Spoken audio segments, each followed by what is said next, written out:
Support for this podcast comes from today's military. You have a calling, we have an answer. You want to have meaning in whatever you do, from improving your community to making the world a better place. You can find that fulfillment in today's military. You have a calling, we have an answer. Learn more at todaysmilitary.com.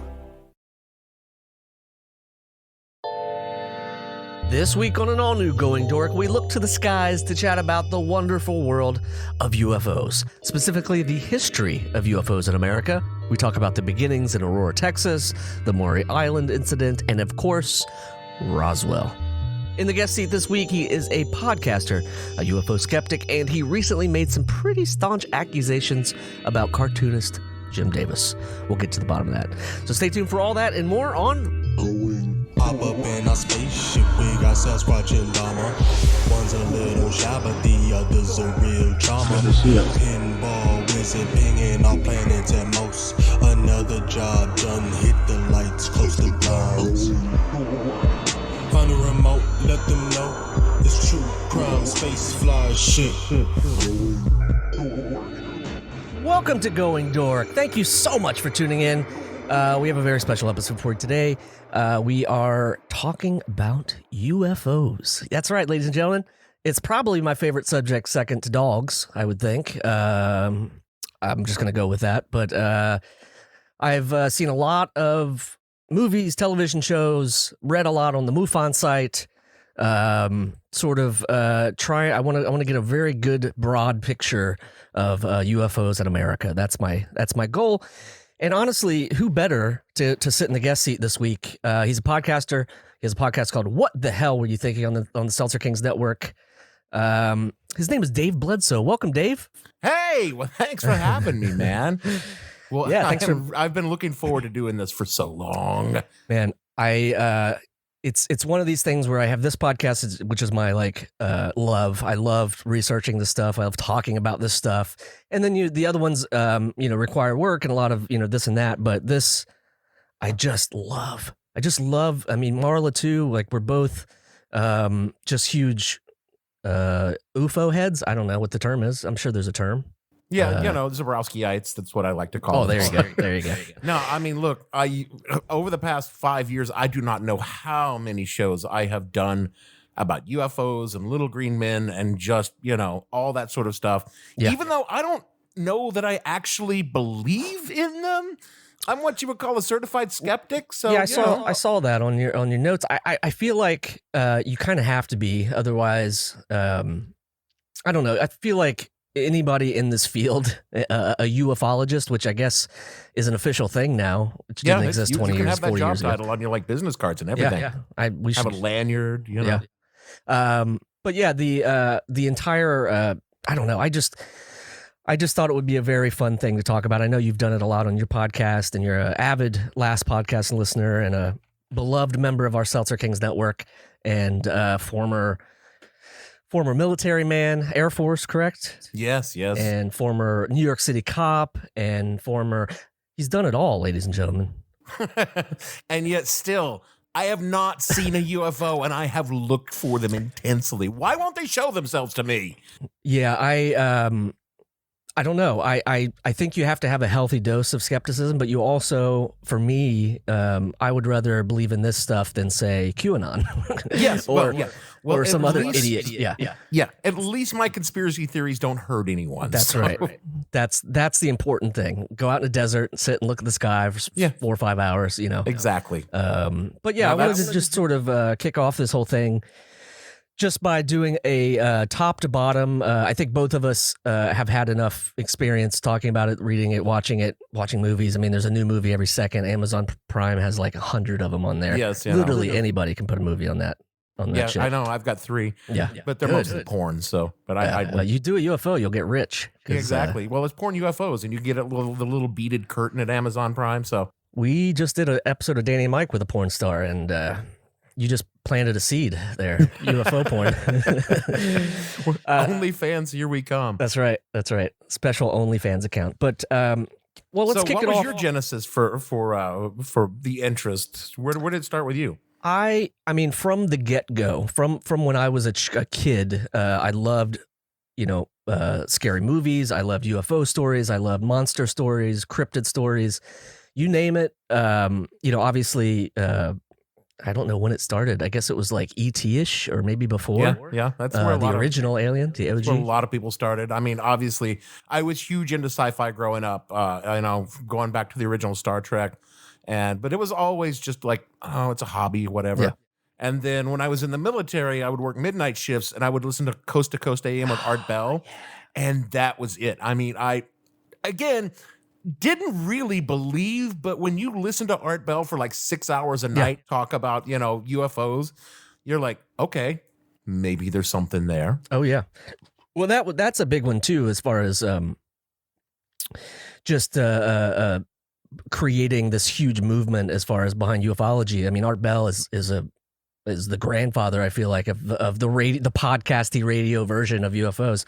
Yeah. And I definitely watched with all the super crazy stuff that comes with I can't remember the guy's last name, but Bill something or another, super conspiracy heavy, aliens, all that sort of stuff. But Art was always pretty harmless. And, there was some dark things that crept in there. Yep. Sorry, Heaven's Gate. But, those weren't Art's fault. It'll happen. Are you doing Heaven's Gate or you just did Heaven's Gate? I haven't talked about Heaven's Gate. That's one of those that's somewhere deep down in the hopper. So yeah.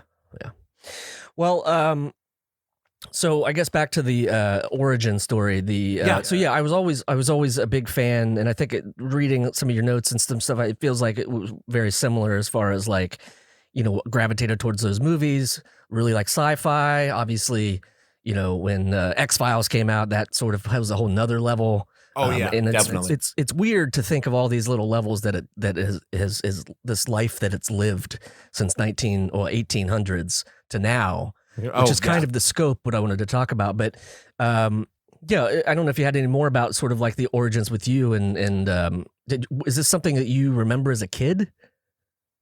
I mean, obviously, as I've just finished a big long series on DB Cooper and skyjacking and things like that, and. Right. In Search Of with Leonard Nimoy was such a huge influence on my life as a kid in the 70s. Right. And In Search Of would talk about this stuff all the times. I mean, Ancient Aliens, that's where In Search Of started. It didn't start with that weird guy with the haircut that's a meme now. It started with Leonard in a corduroy jacket and a white turtleneck talking about Ancient Aliens. Right. And that's when I was like, oh, that's really cool. I would like to know more about that. And then I got Time Life books and, That's right. Popular Mechanics.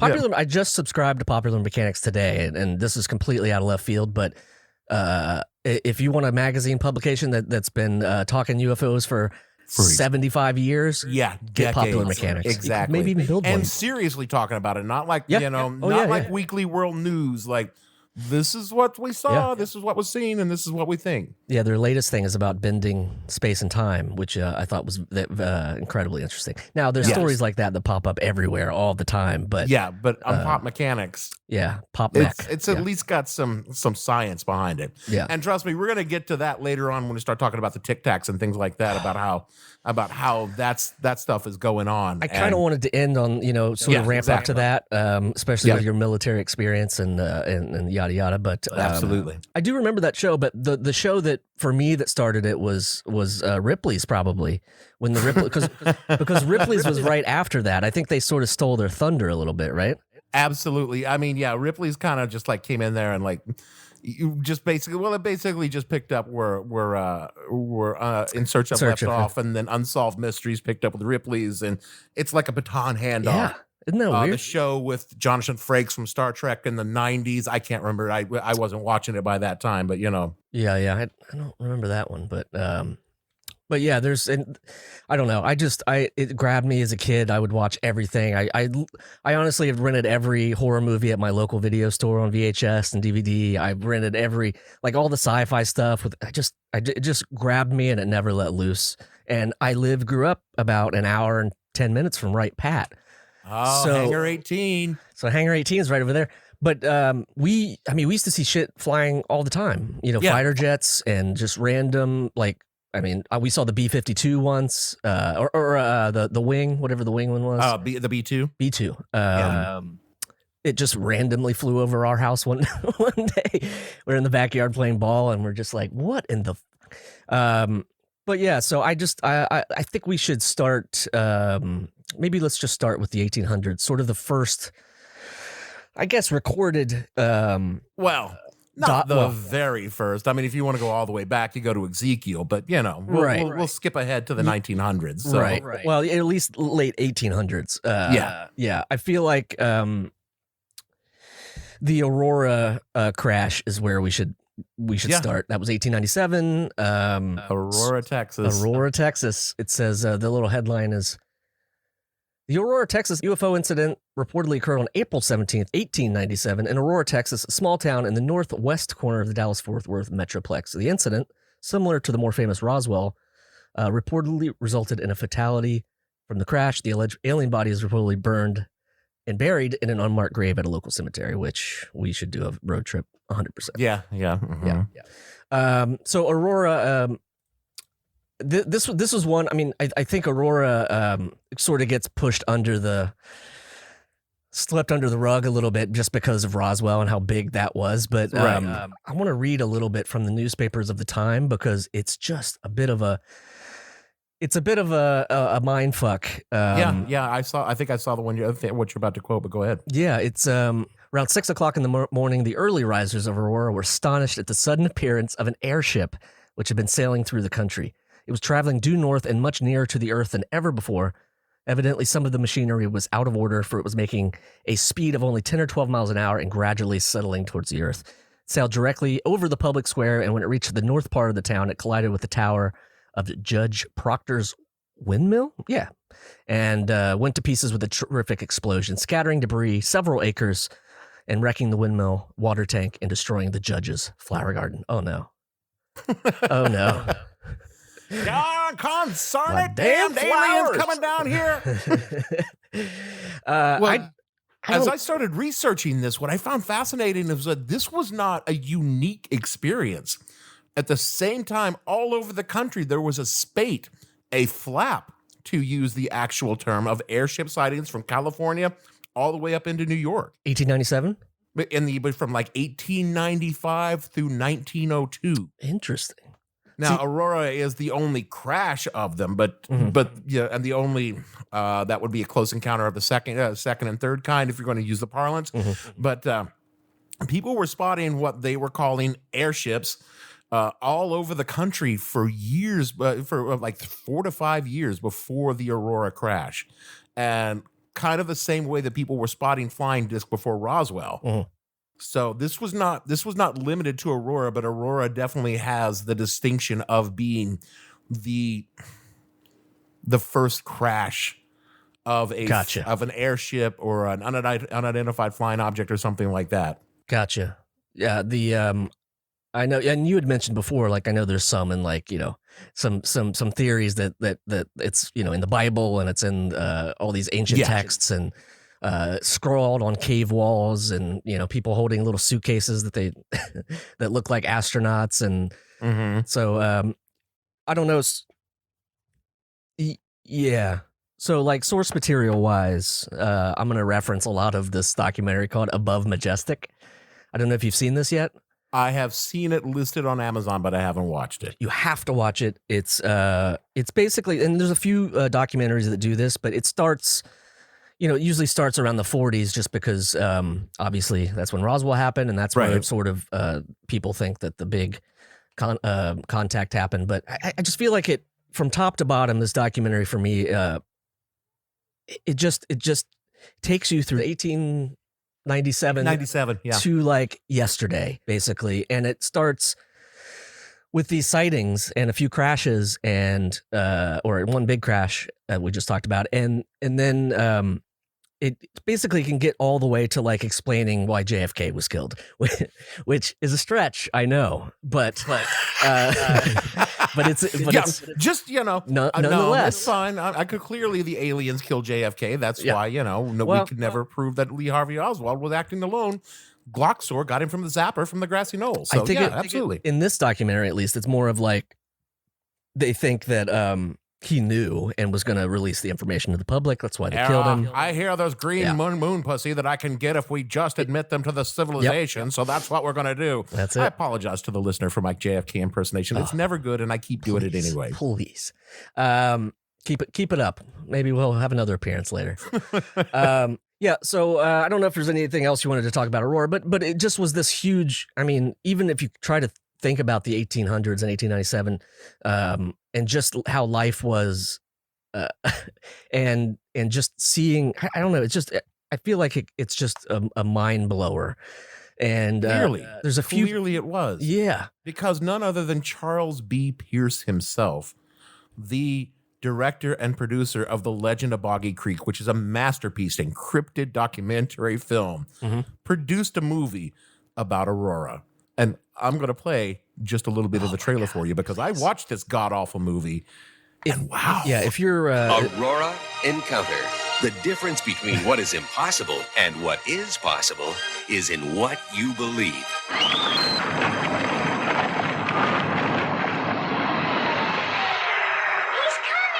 In Aurora, Texas, it became the excitement, the experience, and the encounter that was out of this world. Aurora Encounter, America's first extraterrestrial adventure. Believe it or not. Straight up Ripley ripoff. Straight up Ripley ripoff. Well, the tagline anyway. Exactly. Yeah. But yeah, this movie pretty much explained it all for me. I mean, the glowing form, the little person in the weird outfit, the children, the dog. It was just beautiful. And I felt after I watched it that I'd lost a lot of brain cells, but I truly understood Aurora, Texas. So. Yeah, I just saw that you had added that link on your notes, so I'm definitely, Marla and I've watched the trailer, and it's definitely on our to-do list probably tonight, to be completely honest. Oh, yeah, it'll change your life. I'm not saying for the better, but... Yeah. No, but it's interesting that they labeled it as that, too, as like the first UFO contact in America, which I for some reason, I just kind of like to think about this as a chunk of time between the late 1800s and today. Yeah, and it was only, when you think about it, a little, what was 50 years to the day from 1897 to 1947 to Roswell? Is my math right on that? Let's see. It happened April 17th. Well, not to the day, but to the year. 47, 47 and 1897. But I'm gonna check that out. That looks incredible. Look, for those who didn't see it or can't see it, you can't see it. It's basically like a shitty version of Close Encounters of the Third Kind, but with a little ET thrown in, with a little ET, a little campiness, a little Mac and Me trailer. Yeah, definitely in there. And then I was gonna say the guy who plays an alien. I think he was in Yellow Brick Road in the. Yeah, he was definitely a munchkin in he's pretty The Wizard of Oz. Famous actor, but anyway, so that's sort of... If the listeners just get a little bit of Charles B. Pierce in their life, they'll be lifted up like they were taken aboard a mothership. That's right. Well, speaking of that, the next sort of blip on the radar, the other thing I'm referencing is the MUFON site. If you do want information about this, they have taken a very... a lot of information that can be, as you are a skeptic, Dave, taking a lot of this information that could very well just be perfectly explained, I'm sure, and really investigated it, puts it all down in one website, MUFON.com. But so that's sort of what I'm referencing as well, in addition to this crazy documentary I watched. But yeah. And look, again, my skepticism is based on, I mean, I figure like 95% of all UFO sightings can be explained. Yeah. But there's also 5% that just literally can't. Do you think that 5% is in our, like, for instance, I'm looking at like a list of the most famous UFO sightings, which is Aurora, Mori Island, Roswell, Mantell, UFOs over Washington, the Hill abduction, Billy Meyer. Like, I just wonder, do you think 5% would cover a lot of these cases? If you look at all the cases that have been reported since, say, Aurora just to Roswell, we're talking about thousands and thousands of sightings and incidents. Those were just the ones that were reported and that were investigated by entities like Project Blue Book from the Air Force or even MUFON. And yeah, easily, I think you can factor these specific incidents, which there are huge numbers of sightings and no credible explanation for, as part of that 5%. I mean, I think that there are tons of sightings out there that we don't even know about that fall in that 3 to 5% of credible sightings that aren't backed up or can't be easily explained away by simple humanity or simple science. The other thing, I think people, like, moving on from the Aurora crash, I feel like we got a good gist of that. Yeah. The next thing that sort of pops up, especially on MUFON, and there's other things. There's other things in print. If you go to the CIA website, they have a lot of documents that they've now published that has different dates prior to 47. But this is where it really, like, obviously with Roswell, it really takes off. But there was an incident before that called the Mori Island incident in Washington State. Right, I've heard of it. Yeah, and it was in the same sort of year. And I think the biggest thing was that after the incident, the two people involved, the Harold Dahl and Fred Chrisman, became objects of suspicion because, nobody at that point, Roswell hadn't happened. They foolishly talked about what they saw. Exactly. And then obviously, that was in June, and then Roswell happens.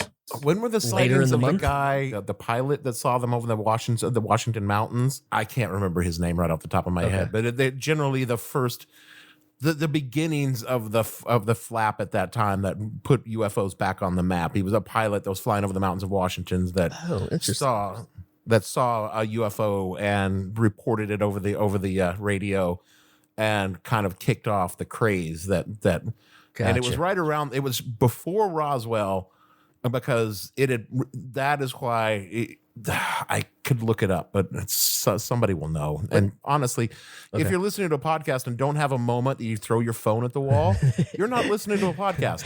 Right. But the reason why Roswell caught fire as much as it did, and it really didn't in 47.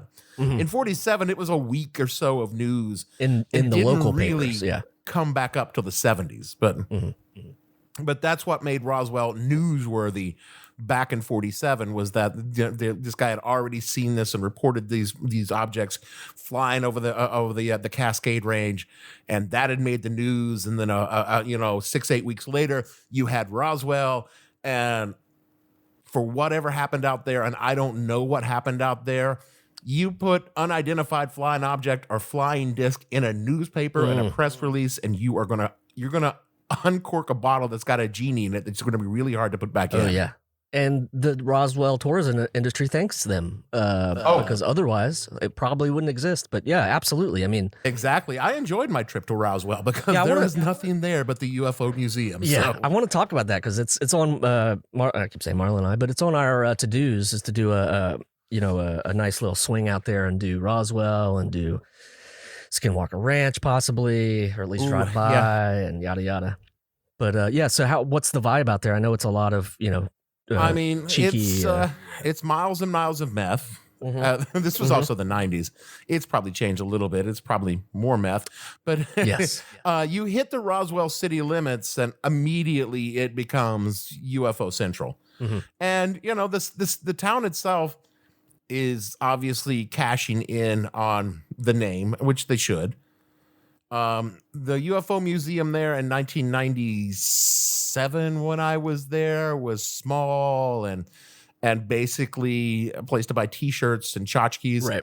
I don't know what it's like today, but yeah, it was cool to go to a town that just existed to make money off of UFOs. Right. I love it. Yeah, it's definitely been on my to do, and I've traveled out there a little bit, but not ever really in anywhere near Roswell or. I never would have been there, except I was in El Paso for a military thing, and, and it was like 80 miles away. So I just got in a truck one day and drove there. So. Right. Very nice. Heck yeah, because that's what you do. Yeah, exactly. Yeah. And also, if you've grown up, spent the last few years listening to Art Bell, you're definitely going to go to. Yeah. I guess I don't know. To me, if you haven't heard the Roswell story, this is not the podcast where we're going to explain it. Tip to tip, so to speak. But you've got old Mike Brazel out on his sheep farm.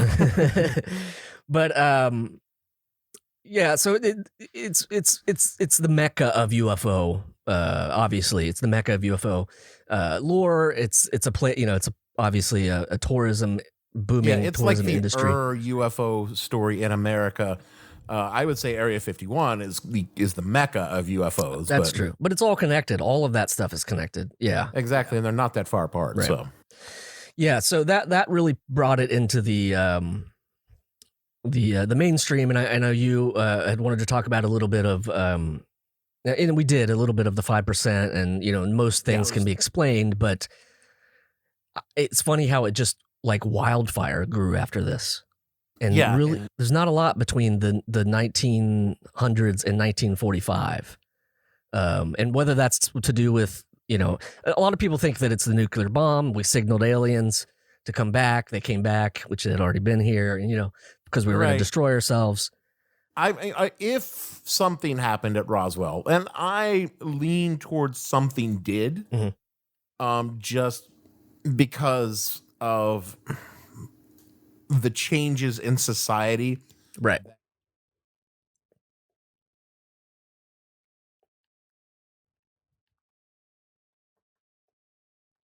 Before that, there wasn't really an interest in the public. And if there's people out there watching us, then I don't think there was a lot of interest in us because, again, our technology was super limited and we were, basically banging rocks together. And then all of a sudden, boom, we've got the nuclear weapons. That's going to make any galactic neighbors that might be there sit up and take notice because that's a technological shift in a society. Yeah, it's a world killer. Yeah, it's interesting. I don't know. A lot of the things I watch seem to have that theory too. War and coming off of 2 back-to-back world wars and like all of this. It's sort of bubbled up, I feel like, to the nuclear arms race. And then when it happened, when we bombed Japan, it's like, I don't know how that couldn't be seen as like. But there's another theory that goes around out there is that, is that our radio signals were finally reaching out far enough into deep space after we had began radio broadcasting and in a very limited way television broadcasting, that finally our chatter had hit deep space far enough for people to hear it. Because aliens are people too. That's true. Yeah, well, in theory, we don't know. They could be robots, I guess. They could be. Yeah. We haven't seen a lot of them yet. Date is a person to me, and I'm going to believe that. So, well, there's tons about Roswell. You can sort of research. It's your foundational myth or foundational starting point for studying UFOs in contemporary cultures. So, and if you don't know about it, why the hell are you listening to this podcast? That's right. That is true. Well, moving on from Roswell, there was a few other. There are others. 48. There was the Mantell case, and then 52 was the UFOs over Washington, which was a very public display. Very public. I've still that's in my 5%. That's solidly in my 5% of things that I haven't seen an explanation for. Yeah, and then the other one that I had mentioned, and then the Hill abductions. Obviously, that's a huge one too. Yeah, Betty and Barney. Not the Rebels, the Hills. That's right. Completely different story. Well, we could do a mashup. Yeah, we should do a mashup T-shirt of Betty and Barney, but as King of the Hill characters. That's going to be on the merch shop at goingdark.com. Right next to my Tot Finder shirt. Bobby, I'm not here for an anal probe. Yeah. Except that was Hank Hill, not Betty and Barney Rubble. Betty and Barney Rubble. Well, all right. Well, then that's a whole other. Never mind. Yeah. Support for this podcast comes from CDW and Adobe. At CDW, we get the people who need to sign here aren't always here. Tell me about it. I'm always chasing down signatures. I go through pens and shoes like chewing gum. Sounds like you need Adobe Sign orchestrated by CDW to securely automate e-signatures and workflows across devices from anywhere. Integrating with existing tools, Sign can save your organization time, money, and miles. Thank goodness. I can finally take these shoes off. No. Back on. IT orchestration by CDW. People who get it. Find out more at cdw.com/Adobe Sign. This episode is brought to you by Robinhood. Unless you've been living under a rock, you've probably been hearing lots about the stock market lately. And it's pretty obvious that something big is happening. Millions of people are able to invest for the first time ever. Because of you, the markets may never be the same. And we're realizing that the financial system should be built to work for us. That's why Robinhood is creating real human education resources, truly digestible financial news, and a platform that lets you invest in your own way, on your own terms. The next generation of investors is already here, and it includes you. Robinhood. Disclosure: investing is risky. Robinhood Financial, LLC. But the other one that I wanted to talk about a little bit, and it sounds like this one wasn't on your radar, but it's the Kecksburg, and it's very close to us. I mean, it's 4 hours away, I think, or 3 hours. Yeah. But it's there's a really great podcast actually just about this, about the Kecksburg crash. But this one, it's just December 9th, 1965, Kecksburg, Pennsylvania. Thousands of people in at least 6 states and Canada, let's not forget them, saw this thing streaking through the sky. They saw it in Detroit. Oh yeah, there. We saw it come down over Winnipeg there, and I don't know what that was, but yeah. It hit the ground somewhere in the States, but we felt bad for them. Yeah. So, people saw it in the sky. They saw it fall to the ground, yada, yada. But in Pittsburgh, the Pittsburgh area is where it is. Somebody had said something crashed in the woods that night. And this is, it's just, From the get-go, it's like one of these perfect alien stories where somebody shows up and then the army shows up and shit just goes haywire. I mean, they have reports of the army showing up within, an hour, I think it was, or less, to get this, whatever it was, UFO. And so you have people like, in the woods looking for this thing. We have eyewitness accounts of seeing this thing and seeing them loading it up on this trailer, which they just threw an army, one of those green, green tarp, over it, and just drove it out of town to supposedly to Ohio to go to Wright Pat, which is where all alien artifacts go. That's right. So that's established in lore, folks. You can look it up. This for whatever reason, I just I love this one because you still have to this day people still alive that can be interviewed about it. And it was sort of named Pennsylvania's Roswell, which I thought was kind of funny. But that sort of started this whole thing. It was like we had one weird encounter in the 1800s and a few other little sightings, and then all of a sudden, come the 40s, we have this huge crash and this huge scandal and. Obviously, your thing with this. Do you want to explain what your Zabrowski effect means? So, obviously, I'm referencing last podcast on the left's Henry Zabrowski, and Henry has for years, whenever they do a show about UFOs, says that it's possible, and it's pretty much personal belief that these are not entities from, say, another planet, but from another universe, another reality that are entering our reality, and they simply take the forms to human brains as something that we can understand. Ergo, 1897 airships. In the 1940s UFOs, because we had a lot of sci-fi and things like that. So it's. Yes, they are visitors from another world or another plane of existence or another dimension, but how we perceive them is entirely filtered through our cultural zeitgeist. Mm-hmm. But so from here, there are cases just littered from the 60s to the 70s to the 80s to now. Some of the bigger ones are the Travis Walton abduction, which was a huge thing in 75. Fire in the sky, and then when we get to the 90s, it's like the Phoenix lights were huge. Another one of those 5% things that there's just, I've seen the videos of the Phoenix lights. They don't look like anything that I recognize as military aircraft. Mm-hmm. They don't fly the same way. They don't maneuver the same way. I'm just like, well, that's strange. Yeah. Yeah, it's I don't know if I've seen that actually, but I'm gonna watch the video of the Phoenix light sometimes, because they are just they're in perfect formation. They fly slow, It could be like 6 or 7 individual crafts, but it doesn't move like that. It moves like one gigantic V of light. And it's bizarre to look at. And no one has ever been able to debunk it sufficiently from my perspective. And my perspective is pretty liberal. So this reminds me a lot of the Washington D.C. lights, sort of this similar thing where it's like, it's either a show of force or it's like, hey, we randomly landed here, and I don't know, whatever it is, but I think a lot of we're just popping in to say hello to everyone. Yeah, but I think the bigger thing I'm trying to get across is, like, obviously we had a lot more of the information, time has passed and yada yada, so we lose a lot of that. But I feel like a lot of these are still researchable in ways. Yes, exactly.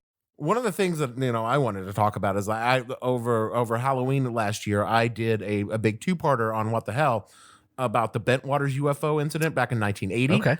It's super relevant to me because I was an Air Force cop. I joined the Air Force just a few years after it happened. And so I went and I'd heard about it when I was in, because Air Force cops tell stories and everybody knew somebody who knew somebody who was there. So I sat down to do a deep dive on it.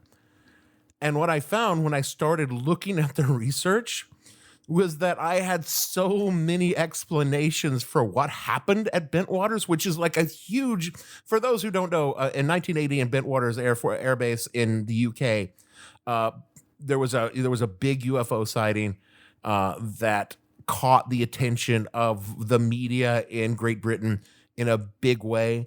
And then a couple of nights later, it was repeated, and some high-ranking Air Force officers were out there and witnessed some phenomena and things like that they're like, oh my God, we can't explain this. There was an audio tape, there was radiation readings and all this other sort of stuff. And then there was, of course, the obligatory tale of the cover-up that came with this. But when you dig into the actual story behind it, and you're like, oh, everything there is perfectly explainable. It was a lighthouse that they were looking at. And if you have the background in the military like I did, you're like, oh, and people were covering their ass because they were goofing off. And that's the sort of thing that happens with so many UFO stories. And the thing about Bentwaters is, when it happened, everyone was like, yeah, that happened. And there was a couple of newspaper stories about it, and then it went away. And then a couple of years later, it cropped up with a political edge to it because people were worried about the nuclear weapons that were the air base there. And then in the 90s, after it long subsided, the internet came along and picked up the story. And all of a sudden, all these people that were the actual people that made these observations, these witnesses, were now on the UFO circuit, and the story blew up. It went from a very simple, we saw some lights in the woods and there was some strange radiation readings, to, oh no, I was taken aboard the craft and I was given a telepathic message with a bunch of binary code, and we saw some entities.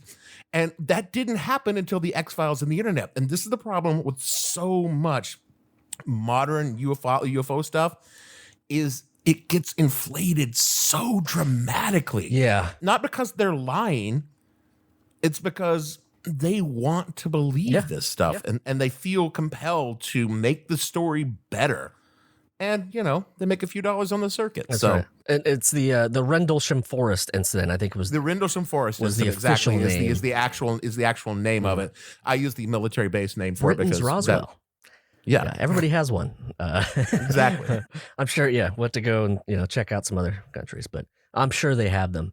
That's interesting because I didn't focus on that one. But yeah, I like that there's the military. It's big in the UK. It's not a big US sighting, but it's considered the Roswell of the UK. So, so yeah, from there, let's see. Well, as I said, there was a lot of 90s, 80s, later 80s, and then into the 2000s. There's the Chicago O'Hare case in 2006, and then Stephenville, Texas, which I thought would bring us up to sort of. I'm not familiar with that one. Well, January 8th, 2008. I'm only, I'm not telling you I know everything about it. I'm just literally reading off paper. But I've just sort of researched all these, and this is just one of the bigger ones that thousands of people saw. You know what I mean? I really like the ones that, because you can fool 1 or 2 people, 5 or 10 people. Right. It's hard to Goober in fool the farm, thousands of people. Goober in the cow patty is easy, but yeah. Even David Copperfield, when he made the Brooklyn Bridge go away, we all knew that was bullshit. Yes. Yeah. So it's like, but no, so. It was the Statue of Liberty, pod friends. Don't throw your phone. But yeah, this was another one, lots of sightings. There was a MUFON actually that was in full swing at that point. So they released this huge 77-page report on it.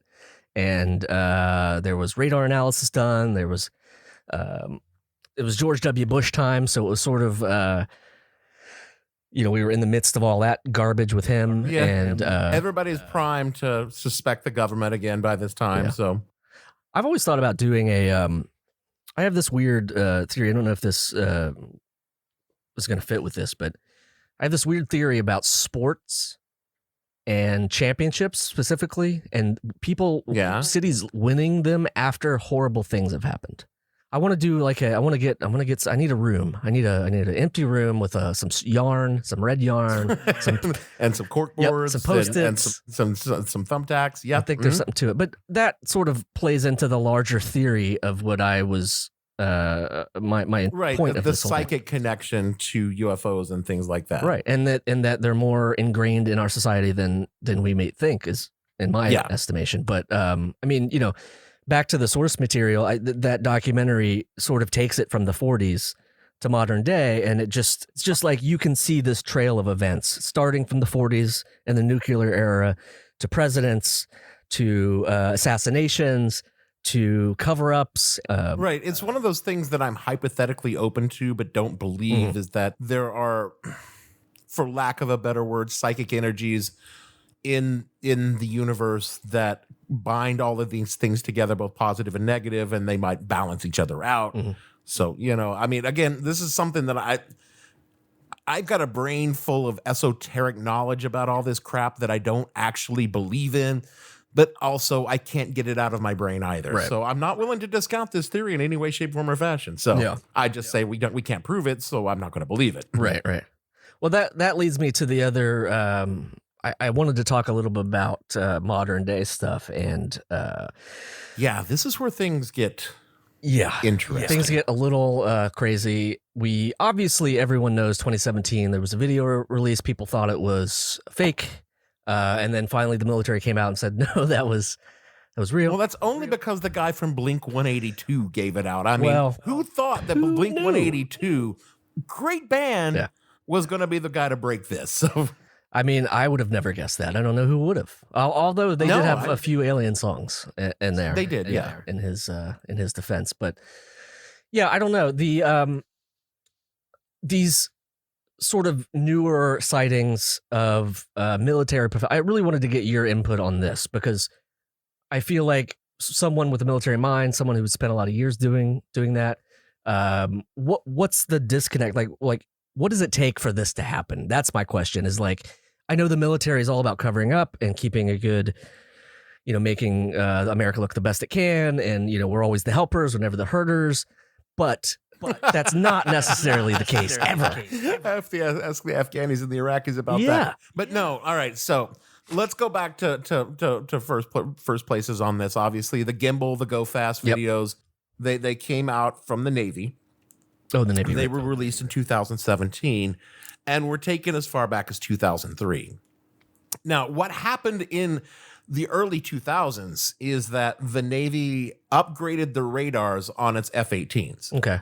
The fire control and missile radars and things like that. It was a big, they upgraded the ability to see things at longer distances and at different wavelengths on the radar. This science is way beyond what I understand, but it's like going from a black and white to a color television set is the analogy that I can best sum it up.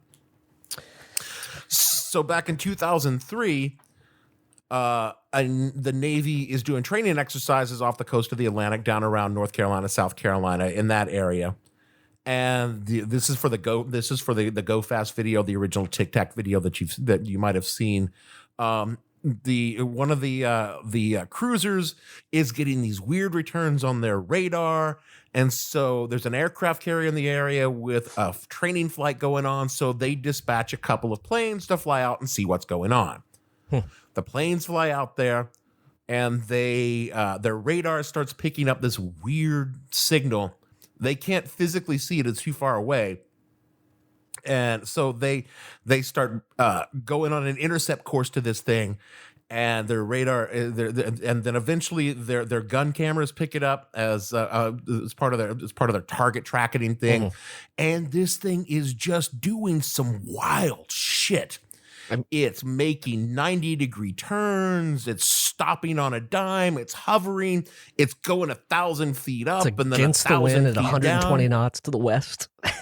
Yeah, exactly. Even listening to them say that stuff, it's like, look at that thing, dude. Yeah. You know what I mean? Like, you can tell. Yeah, the shock on this. You know, if these were like actors, maybe I could believe that, but these are just dudes, guys that are out on a training mission. They're not, they have no idea what's going on. Right. And these videos get recorded, go off to the Pentagon, and then years later, somehow, they get released to the public. Right. I don't know. I feel like the the other thing is supposedly in the next month we're getting more information, a lot more released. We'll see. I'm not holding my breath. I don't know that I believe Daniel Radcliffe, but I do know that it was written into the last stimulus bill before Trump was out, that they had 180 days to disclose what the hell was going on with these things. So we'll see what happens with that. The Pentagon has been, for the Pentagon, highly revealing about them not knowing what the fuck this thing is. Yeah, what's up with? I mean, it's a bit of a to use a military term. It's a bit of an about face as far as what they're. I mean, they. And this is if you subscribe to the theory of UFOs and that Roswell happened and all this stuff, but like, you know, they went from the most secretive thing on the planet to that happened. We have video of it. We have no idea what it was, but that is so completely against everything they've done in 60 years to hide things. I mean, you know what I mean? The Air Force created Project Blue Book back in the 60s. Yeah. To investigate. You can't see my air quotes because this is a podcast, but it wasn't to investigate. It was to cover up. It was to obfuscate all of these stories about UFOs. And then here we are with them going, oh, well, you know, well, in a very classic military thing. No, they're not UFOs. They're UAPs. They're unidentified aerial phenomena. Completely different than UFOs. Bullshit. Yeah. That's just military jargon for going, we don't know what the fuck that is. So, you know, we're just going to call it this other thing. Right. And they want us to, I don't know what they want us to think. Do they want us to think that it's the Chinese or the Russians? It's not the Russians, because if it was the Russians, it would be running on diesel and got black smoke gouting out behind it. If it was the Chinese, what the hell is it doing in the Atlantic in 2003? The Chinese are really good at what they do. But in 2003, they were not the peer state competitor that they are in 2021. They've come a long way in 18 years. Is it ours? I don't know. No one knows, because it's doing some shit that literally defies the laws of physics as we understand them. You can't stop on a dime and then accelerate from a dead stop. Obviously, it would kill a human being if that was done. That just the G-forces alone.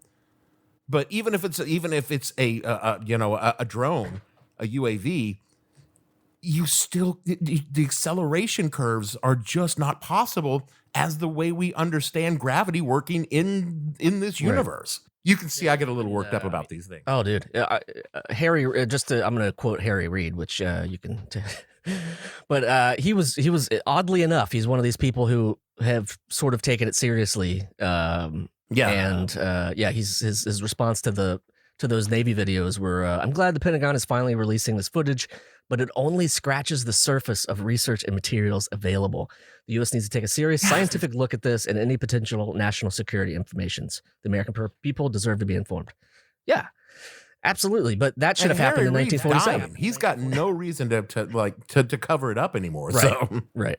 Yeah, and but it, it's just interesting to see someone with such a for say what you will about Harry Reid, but he's certainly done it a while, and been in the Senate for decades. Yeah, so it's like to see someone in a government position saying that these things are only scratching the surface just gets my spidey sense really going. But there was a big moment when Trump became president that everybody was like, oh well, he'll just spill the beans about UFOs, right? And then right after he got elected, he was like, oh no, I'm going to tell you about it, and then nothing.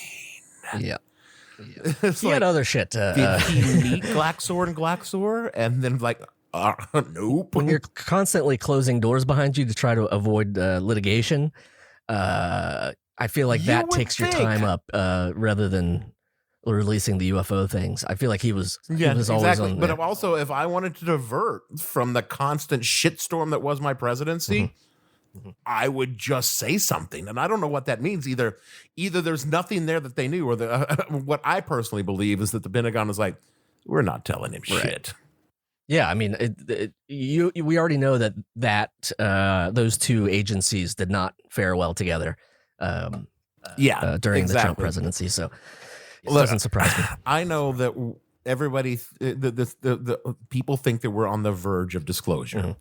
And disclosure is it's a capital D thing in ufology, in which the government spills the beans on knowing that we've been visited by aliens and having alien technology.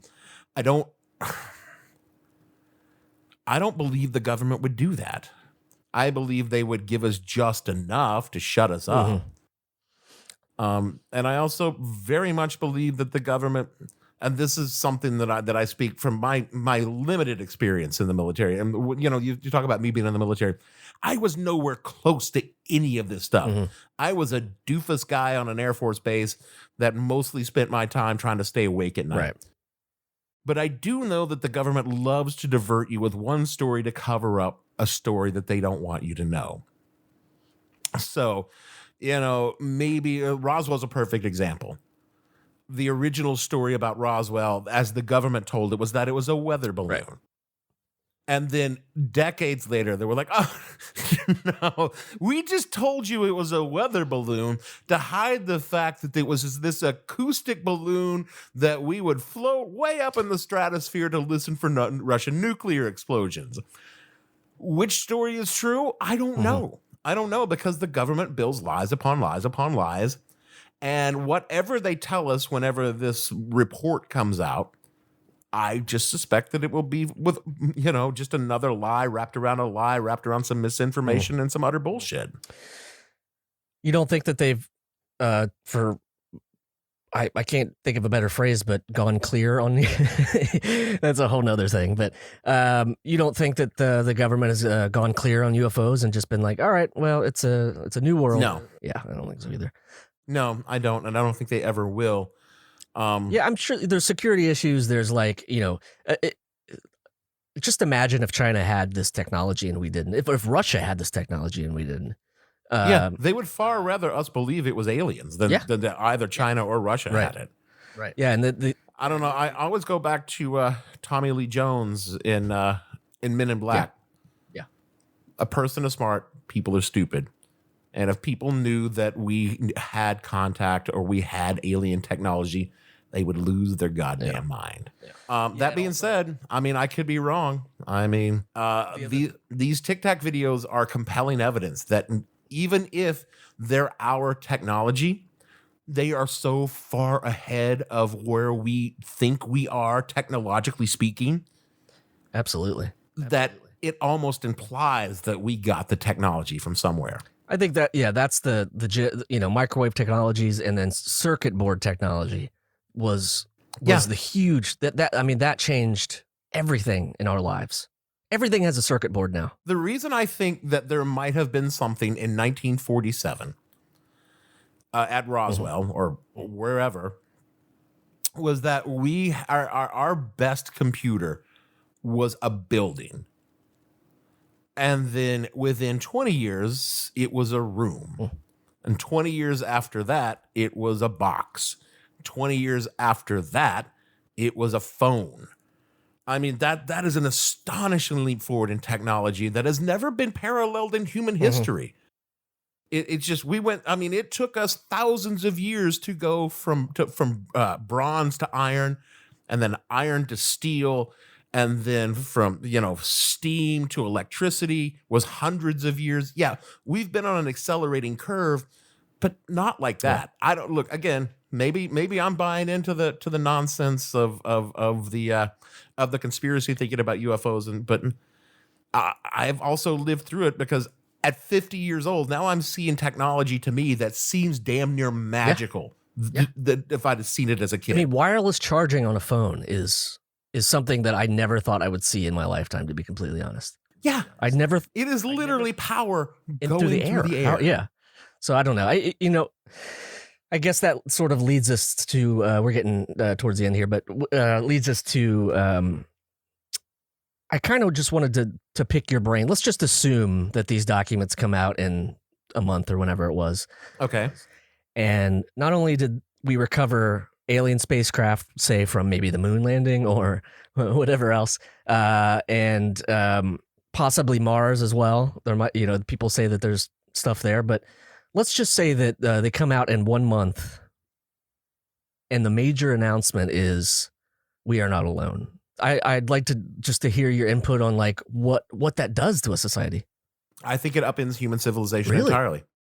I think that it kicks over an anthill of religion and philosophy and science and history that would be fundamentally destructive to our society in the short term. Right.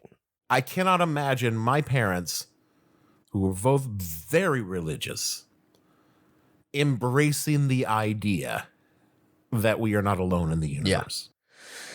Yeah, that whole angle is, I was a religious person as a kid. I was sort of forced to go. I feel like you were kind of the same, where it's like we don't subscribe to organized religion per se. I feel like it's a money grab more often than not. But yeah, from top to bottom, I feel like this would. I think this is bigger than war. You know what I mean? Obviously, because it puts the pressure on us as a globe to get the fuck along, and if with one another. And then there's other theories about like us as Americans, we tend to when something we can't explain shows up at our doorstep or something, our first thing is we have to dominate that thing. You know what I mean? Like we got to come in there. We got to plant our flag on it. We have to dominate it. That's just what this country does. Did you hear the story a few months ago, maybe, or it was sometime last year, about the deputy Israeli defense minister talking about the Galactic Federation and things like that? It was like, you got to get your shit together because we're not going to help you.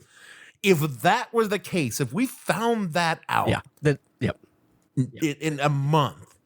And just Galactic Federation wise, you're saying that there's a theory that the entire world is controlled by 3 factions or whatever, and it's basically like the what's the wrestlers, the NWO, right? It's like the new world. The NWO, the Greys, the Reptilians, and the Nordics, I believe, is the current factions. If I've been following the news correctly.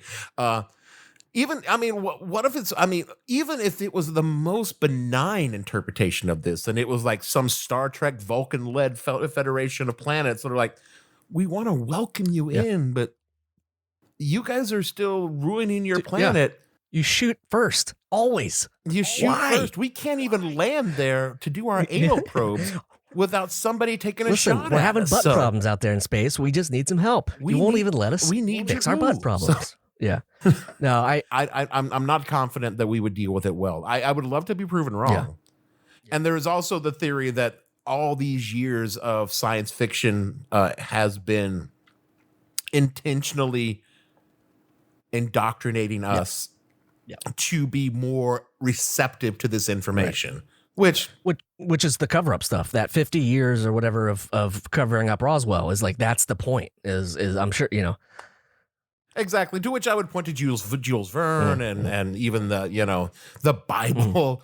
It's like this stuff has been around for a long time, but maybe not in the levels that we've experienced since then. I mean, yeah, when you look at sci-fi in the 50s post Roswell, you're suddenly seeing a whole different level of hey, there are alien species out there, and maybe we should get used to that idea. So I would love that to be the case. I would. Nothing would make me happier than to have the Greys show up and go, look, we've been trying to tell you guys for the past 50 years, but you're morons. And then we pull out guns, and then they freeze the guns and saying, no, it's not exactly. about that. And then Texas declares war on them, and Texas is the new USA, and then exactly, it's nuclear weapons are being shot off from Wyoming. It's like, we're going to get them sons of bitches. I mean, that just like Charles B. Pierce did in Aurora, Texas, the Aurora experience, because that's how that ended up. Spoiler alert. So, but, I mean, you mentioned that about the. It just reminded me of when supposedly there were a whole bunch of UFOs that shut down the nuclear plants. Do you remember those? Oh yeah, they of course called them drones, but yes, I remember those. They were just hovering over them. It freaked people out in the Mountain West. So, I think just all in, again, I take all of this with a grain of salt, as you do, and I love talking about it. I love the possibility of the whole thing. I love the culture of the whole thing. So I just wanted to sort of do a really glossy once over of the UFO phenomenon, and I think we did that. I think I do too. I'm happy with it. There's some stuff in there, we could fill out here and there. Maybe we'll do another episode down the line of part 2 or something. But yeah, exactly. If anyone out there is listening to wants to hear my explanation of the Rendlesham Forest UFOs, you can find those in the What the Hell feed. If you just get on What the Hell, or any podcast app and search UFOs, you'll find a couple of probably a dozen or so episodes where I do deep dives on these, and I'm not always the skeptical butthole that I've been here tonight. So I don't think you have been. I think you seem pretty open to the idea, and even though it's one of those things, it's like, prove it. All right. That's all I want. I just want a little green dude to walk up to me, buy me a beer, and we'll sit here and go, we've been fucking with you guys for years, man. Yeah. Yep. We're just waiting for you guys to legalize weed so you can handle it. That will help. That will help the process, yes. It will totally help. I think all in all, like in general, this country has a problem with well, they have a lot, but I love America. One of my early traveling tours, I went to Europe for a month, and I didn't book hotels. Me and 3 friends just backpacked through the whole eastern part of Europe, and I never had missed my country before. I'd always been very sort of almost an anarchist at times, and being like, fuck this country and this, but when you're out of it and you've been taken away from it and you come back to it, it's like, this is my home. This is where I feel like a human being. Straight up. When I spent a year in Korea, and I loved being in Korea. It was a blast. But man, when I got home, about it, I was like, there's a McDonald's. And this was obviously in 1991, where McDonald's wasn't as ubiquitous, but that was like, I got off the plane, and at the airport, there was a McDonald's, and I was like weeping. And while I'm ordering a Big Mac, and they're like, what the hell is wrong with this guy? But yeah, exactly. I love this country, but I worry about it. And I also think that maybe an enemy bigger than all of us together, or a friend, might be a good thing. I don't know. That's straight from Ronald Reagan's mouth right there. One of his famous speeches. Well, I don't know a lot of what I'm talking about. I was in movies with a monkey, but if you could imagine a UFO landing, I'm really not good at those, but he had said that once in one of his speeches of. Yes, I remember it. Yeah, but anyway, I just hope that it's great to be skeptical. I think we should, because we live in a world where we can be fooled very easily, especially now in the world of the internet. But I think overall, exactly. That would be my piece of advice is like, you can love this stuff like I do. I literally just did a show where I accused Jim Davis of being an evil sorcerer that used Garfield as a magical working to make him rich. You can love this stuff. You can joke about this stuff. but be careful how much you believe. That's in right. it. And if you do believe in it, back it up with some proof. And don't fucking storm the Capitol. Just stop doing that dumb don't do shit. that. What the fuck's wrong with you? Don't do that. It's illegal. And also, don't write Jim Davis and tell him that, because I really don't want to get sued. I think he's dead. Is Jim Davis dead? No, Jim Davis will never die. I did see I see that somewhere that they had done a full house dressed up as the Garfield house. I don't know where it was, Illinois or something. Exactly. It's that's the evil. It is the Garfield work. Way off topic. Well, Dave, thank you so much. That was so much fun. Let's. Hey, Jeremy, thank you. I'm so glad to do this. I'll come back and talk anytime about ghosts or magic or cryptids, because I also have a brain full of useless information about those things too. I am so glad that we did this. And go check out Dave's podcast. What the hell were you thinking? You can get it on Spotify, Apple Podcasts, wherever you get your podcasts. What's your social stuff? It's the Hell _ podcast on Twitter, and the show name What the Hell Podcast on Facebook, and patreon.com/What the Hell Podcast. That's right. He's if you want a really solid podcast to play on your obviously we have a bunch here at Seltzer Kings that we'd love for you to play every one, but check out all the Seltzer Kings podcasts. But I love your podcast, and we've become friends just recently. I mean, in the last 2 years or so, since I've been dating Marla, who you were mutual friends with. So yeah, I appreciate you coming on, and I hope we entertained and educated, and I hope the overlords were listening. All right, and we'll see you all next week. Thank you, Dave. Going Dork stars and is produced by me, Jeremy Balon. For more information on the show, visit goingdork.com and find us on all the socials as Going Dork.